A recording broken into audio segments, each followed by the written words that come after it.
മാലി എന്ന് പറയുന്ന രാജ്യത്ത് വമ്പൻ ഭീകരാക്രമണം നടന്നിരിക്കുന്നു. UN അടക്കം ഞെട്ടിപ്പോകുന്ന ഭീകരാക്രമണമാണ് മാലിയിൽ നടന്നിരിക്കുന്നത് എന്ന വാർത്തകളാണ് ഇപ്പോൾ പുറത്തു വന്നുകൊണ്ടിരിക്കുന്നത്. മാലിയിൽ വലുതും അപകടകരവുമായിട്ടുള്ള വലിയ ആക്രമണമാണ് നടന്നിരിക്കുന്നത്. അൽ ഖ്വയ്ദയുമായി ബന്ധമുള്ള തീവ്രവാദ സംഘടനകളും ടുവാറക് വിമതരും സംയുക്തമായി രാജ്യത്തിന്റെ പല ഭാഗങ്ങളിലും ആക്രമണം നടത്തി.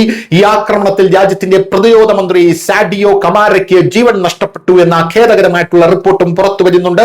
ഈ ആക്രമണം വളരെ വലുതായിരുന്നു. ലോകത്തിന്റെ മുഴുവൻ കണ്ണുകളും മാലിയിലായിരുന്നു എന്നാണ് നമുക്ക് മനസ്സിലാക്കാൻ സാധിക്കുന്നത്. പ്രാഥമിക വിവരങ്ങൾ പ്രകാരം അൽ ഖ്വയ്ദ ടുവാറക് വിമതരുമായി ബന്ധമുള്ള ഒരു തീവ്രവാദ സംഘടനയാണ് പദ്ധതി തയ്യാറാക്കിയത്.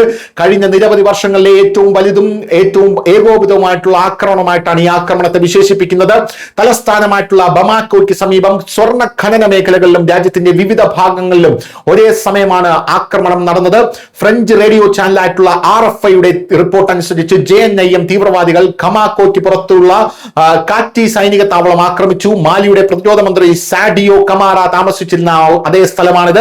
അദ്ദേഹത്തിന്റെ വീട് ആക്രമിക്കുകയും ആക്രമണത്തിൽ അദ്ദേഹം കൊല്ലപ്പെടുകയും ചെയ്തു എന്നുള്ളതാണ് റിപ്പോർട്ട് സൂചിപ്പിക്കുന്നത്.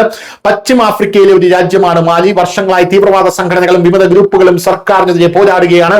അൽ ഖ്വയ്ദയുമായി ബന്ധമുള്ള ഒരു തീവ്രവാദ സംഘടനയാണ് JNM. വടക്കൻ മാലിയിൽ സ്വന്തമായി പ്രത്യേക അധികാരം ആഗ്രഹിക്കുന്ന ടുവാരക് വിമതർ മാലി നിലവിൽ സൈനിക ഭരണത്തിലാണ്, അതായത് സൈന്യം അധികാരം ഏറ്റെടുത്തു. ഈ സർക്കാരിന് രണ്ട് പ്രധാന ശത്രുക്കളാണുള്ളത്. ആ രണ്ടുപേരും ഇവരാണ് എന്നുള്ളതാണ് പ്രധാനപ്പെട്ട റിപ്പോർട്ട്. News desk Malayalam.